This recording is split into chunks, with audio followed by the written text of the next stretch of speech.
ओम शन्नो मित्रः शं वरुणः शन्नो भवत्वयमा शन्न इन्द्रो बृहस्पतिः शं नो विष्णुरुक्रमः नमो ब्रह्मणे नमस्ते वायो त्वमेव प्रत्यक्षं ब्रह्मासि त्वामेव प्रत्यक्षं ब्रह्म वदिष्यामि ऋतं वदिष्यामि सत्यं वदिष्यामि तन्मामवतु तद्वक्तारमवतु अवतु मामवतु वक्तारम् अवतु मामवतु वक्तारम् ओम शांति शांति शांति। पूज्य सन्यासी वृंद, मुख्य वक्ता आदरणीय विकास जी, मंच पर उपस्थित आर्यपत्नी सभा के प्रधान आदरणीय हरीश जी, महामंत्री श्री विजय जी, आर्य समाजवासी के प्रधान जी, मंत्री जी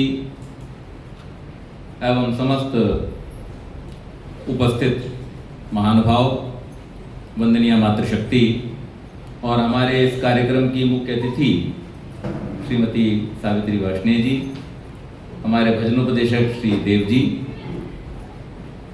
बहुत सुंदर चर्चा आदरणीय विकास जी ने भी की।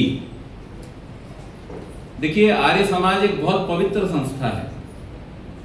सिंस इंसेप्शन ऋषि दयानंद ने दुनिया को नहीं, आर्यों को यह उपदेश किया था कि इसे गड़बड़ाध्याय मत बना देना, क्योंकि दुनिया को संभालने का दम तो उन्होंने अपने ग्रंथों में दे दिया था। और ऋषियों का काम क्या होता है? ऋषि हमें सूत्र देते हैं। आदि सृष्टि से वेदों का ज्ञान परमात्मा ने दे दिया ऋषियों को। उस ज्ञान को समय समय पर अन्य ऋषियों ने अनुभूत करके शास्त्रों के रूप में, उपनिषदों के रूप में, ब्राह्मण ग्रंथों के रूप में, गृह्य सूत्रों के रूप में हमारे बीच में रखा। और फिर उस सारे इतने बड़े वाङ्मय को, कोश को, जो इस भारत की मनीषा भूलती जा रही थी, उसको पुनर्जीवित करने के लिए ऋषि दयानंद ने पुरुषार्थ किया और अपने ग्रंथों के माध्यम से उन्होंने उस ज्ञान को फिर से जीवित कर दिया। आप कल्पना कीजिए उस समय की, जिन वेदों को आप प्रमाण कहते हैं, इन्हीं वेदों के नाम पर अनेक अनर्गल बातें आपके समाज में प्रचलित की जा चुकी थी और होते होते हजारों वर्ष बीत चुके थे। ऐसे घोर समय में ऋषि दयानंद ने प्रयास किया कि उन सब विरोधों को झेलते हुए भी वो एक ऐसी ग्रंथावली आपको दें, ऐसा ज्ञान शुद्ध रूप में आपके सामने रखें, जिससे आपके हृदय में फिर से श्रद्धा उत्पन्न हो। कई बार हम लोग ये मान लेते हैं कि कोई आदमी रोज मंदिर जाता है तो बड़ा श्रद्धालु है। कई बार हम ये मान लेते हैं कोई आदमी रोज दिया जलाता है, अगरबत्ती करता है तो बहुत श्रद्धालु है। ऐसा हम कह देते हैं, बड़े श्रद्धालु साहब, ये तो बड़े धार्मिक है, इनके घर में तो भजन ही बजते रहते हैं। लेकिन श्रद्धा शब्द का अर्थ क्या है? इसमें दो शब्द हैं, सत्य और धा माने धारण करना। जब तक हम किसी बात को सत्य के स्तर पर पहुंच करके उसे अपने जीवन में धारण नहीं करते और तदनुरूप हमारे मन में जब तक उसके ऊपर आचरण करने का संकल्प नहीं होता, तब तक हम श्रद्धालु नहीं कहलाए जा सकते। ऋषि दयानंद ने वेदों का वास्तविक स्वरूप आपके सामने रखा। ऋषि दयानंद ने शास्त्रों का वास्तविक स्वरूप आपके सामने रखा और उनको शुद्ध परिमार्जित रूप में आपके सामने लेकर के फिर से आए। उस ऋषि दयानंद का हमारे ऊपर कितना बड़ा उपकार है, कितना बड़ा हमारे ऊपर उनका ऋण है, इस बात को अनुभूत करते हुए हमें कम से कम मिनिमम इतना करना चाहिए कि हम उनके दिए हुए ग्रंथों को पढ़ें। और ऋषि ने जितने ग्रंथ दिए उन सब ग्रंथों में, यहां तक कि उनके सबसे महत्वपूर्ण ग्रंथ जिसे पूरा विश्व एक उदाहरण के रूप में लेता है, एक गाइड बुक के रूप में लेता है, सत्यार्थ प्रकाश, उसमें भी उन्होंने सब विषयों पर एक एक समोल्लास लिखा, लेकिन शिक्षा विषय पर 2 समोल्लास लिखे। और व्यक्ति के निर्माण का मूल शिक्षा ही है। अगर हम शिक्षा को सुधार लेते हैं, अगर हमने शिक्षा व्यवस्था को ठीक कर लिया, अभी विकास जी डीएवी की बात कर रहे थे, मैं 1 वर्ष पहले, उससे 1 वर्ष पहले और उससे 1 वर्ष पहले और हर वर्ष पिछले कई वर्षों से इस बात का निवेदन आर्य समाज के देश भर के मंचों से कर रहा हूं, और इसके कारण से बहुत सारे आर्य समाजों ने और बहुत सारे आर्य समाज के अधिकारियों ने मुझे बैन कर रखा है। लेकिन आप इस बात को मानिए और समझिए और इसकी गंभीरता को अपने जीवन में समझ करके उस पर कार्य करना शुरू कीजिए, जैसे मैं कर रहा हूं कि आपकी संस्थाएं आपके हाथ से निकल चुकी हैं। डीएवी में क्रिश्चियनिटी पढ़ाई जा रही है। मेरे दोनों बच्चे डीएवी में पढ़ते हैं और उनकी पुस्तकों को मैं देखता हूं। देश भर के 2000 से ज्यादा विद्यालयों में मैं खुद जाकर के आया हूं, खुद। और आज देश में शिक्षा की जो हालत है, आप आंखें बंद करके बैठे रहे कबूतर की तरह, बिल्ली आपको खाएगी नहीं, ये आपकी गलतफहमी। आज आपके पूरे भविष्य को समाप्त करने की एक बहुत भयंकर षड्यंत्र चल रहा है, और अब से नहीं चल रहा, पिछले बहुत लंबे समय से चल रहा है। तो ऋषि दयानंद की इस बात को हम मानने का प्रयास करें कि शिक्षा व्यवस्था में सुधार कितना आवश्यक है। आर्य समाज की एक नेतृत्व की भूमिका इस देश में होनी चाहिए थी।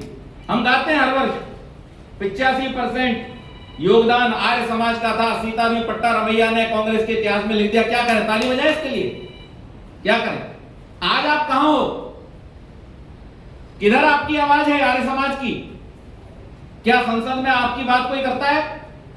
ऋषि दयानंद, जिसको डॉक्टर एनी बेसेंट ने भारत के समस्त स्वतंत्रता सेनानियों का सिरमौर कहा था, और यह कहा था कि इस राष्ट्र में अगर महापुरुषों का कोई मंदिर बनेगा तो सर्वोच्च स्थान पर ऋषि दयानंद की प्रतिमा होनी चाहिए। उसकी प्रतिमा को, उसके चित्र को संसद भवन में लगाने के लिए हमारे लोगों को संघर्ष करना पड़ा, लंबे समय तक संघर्ष करना पड़ा, और अब जाकर के 70-75 साल बाद हम उनका चित्र संसद भवन में लगा पाए हैं। ये शर्म की बात हमारी, ये दुर्भाग्य हमारा। और हमारा ध्यान किन बातों पर है जिसका इशारा अभी विकास जी ने कर दिया, उंगली उठाने पर। लेकिन ध्यान रखो, बहुत अच्छी बात है ये उन्होंने, जब आप उंगली उठाते हो तो हम तो सिर्फ इतना कहना चाहते हैं कि ये है तो सबके लिए हो, ये जिद हमारी है। ये है तो सबके लिए हो, ये जिद हमारी है। बस एक बात पे दुनिया से जंग जारी है, मैं कतरा होके भी तूफान से जंग लेता हूं। मैं कतरा होके भी तूफान से जंग लेता हूं। आपको आश्चर्य होगा, हमने डीएवी में पुस्तकों का प्रस्ताव रखा। भाई, बच्चों को इतनी बड़ी बड़ी फीस तो ले रहे हो, अंग्रेजी भी पढ़ा रहे हो, अन्य विषय भी पढ़ा रहे हो, ये ईसाइयत और इस्लाम परोसना क्यों शुरू कर दिया? इसके लिए दयानंद ने और महात्मा हंसराज जी ने आपको कब आदेश दिया था? पढ़ा रहे हैं। बस एक बात पे दुनिया से जंग जारी है, मैं कतरा होके भी तूफान से जंग लेता हूं। अब जो बात कह रहा हूं वो इस मंच के लिए है। मुझे बचाना समंदर की जिम्मेदारी है। जिनके हाथ में हमने अपनी संस्थाएं दी हैं, उन्हें हमारी रक्षा करनी होगी। हम लड़ने को तैयार हैं, लेकिन हमारे पीछे खड़े होने वाले हमसे पहले पीठ दिखा के भाग जाते हैं। मुझे बचाना समंदर की जिम्मेदारी है, और दुआ करो कि सलामत रहे मेरी हिम्मत।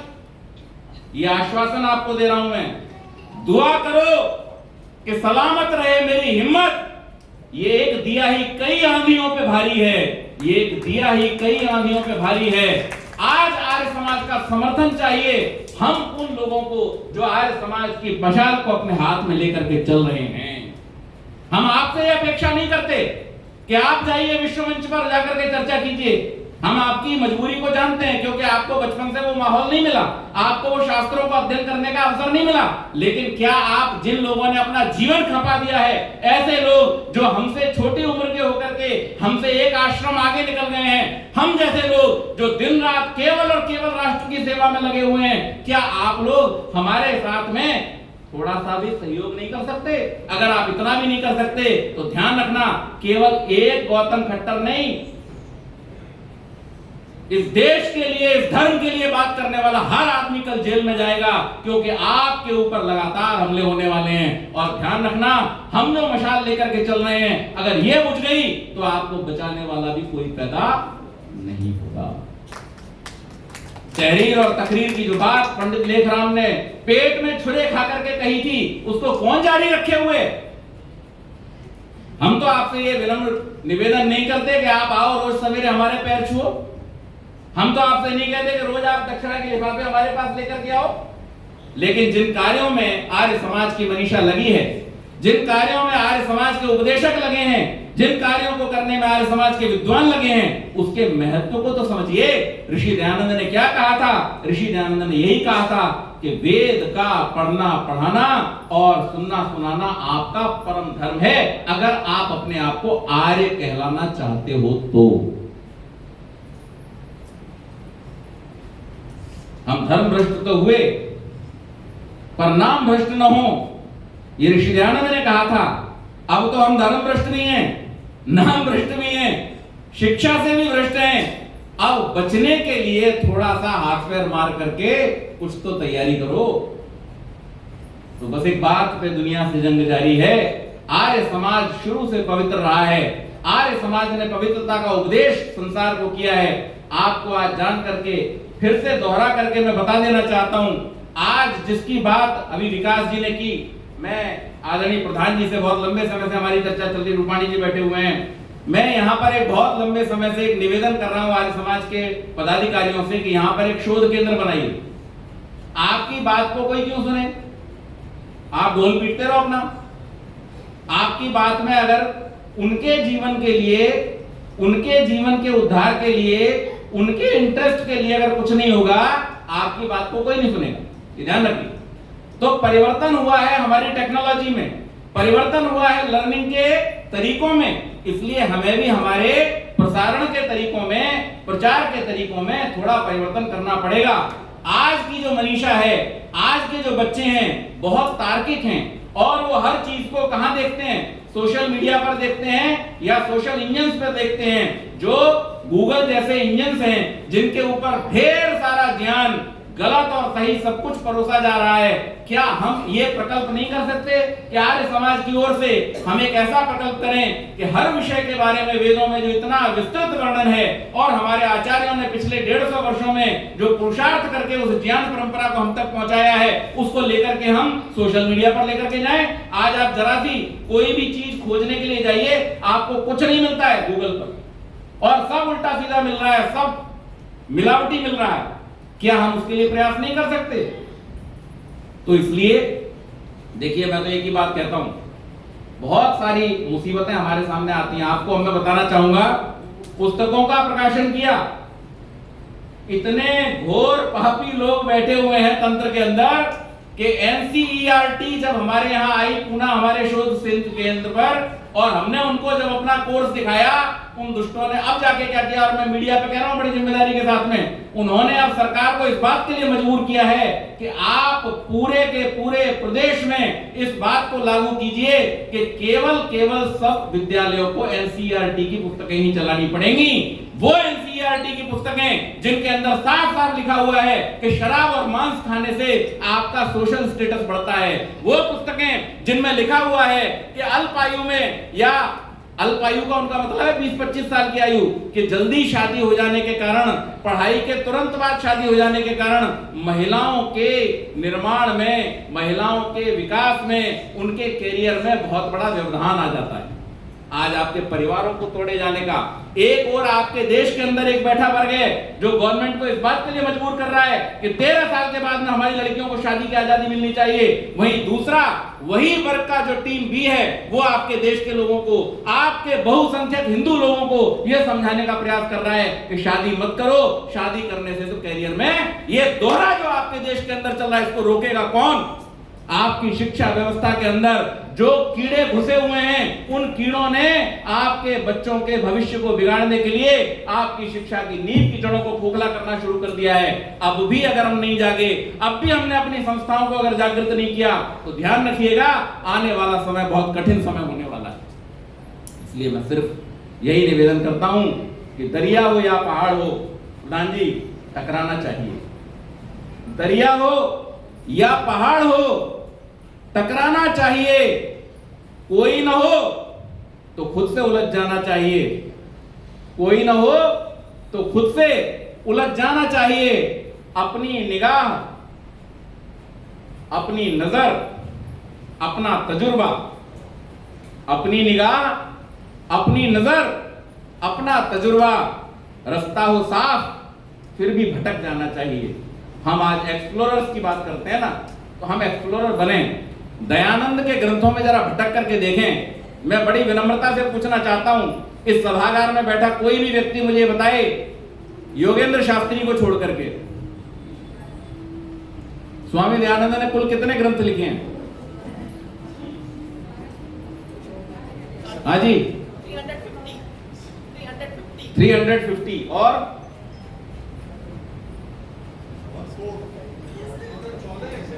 14 और प्रश्न किया है मैंने और उत्तर न मिले आप सबको, फिर आप कहोगे पंडित जी छोड़ गए। अच्छा, कितने लोगों ने इतनी देर में एक्सप्लोर किया? हाँ जी, कितने मिले? हाँ जी, हाँ किया? नहीं मिलेगा? नहीं मिला। देखिए स्वामी जी ने 32 ग्रंथों का प्रणयन किया। कितने?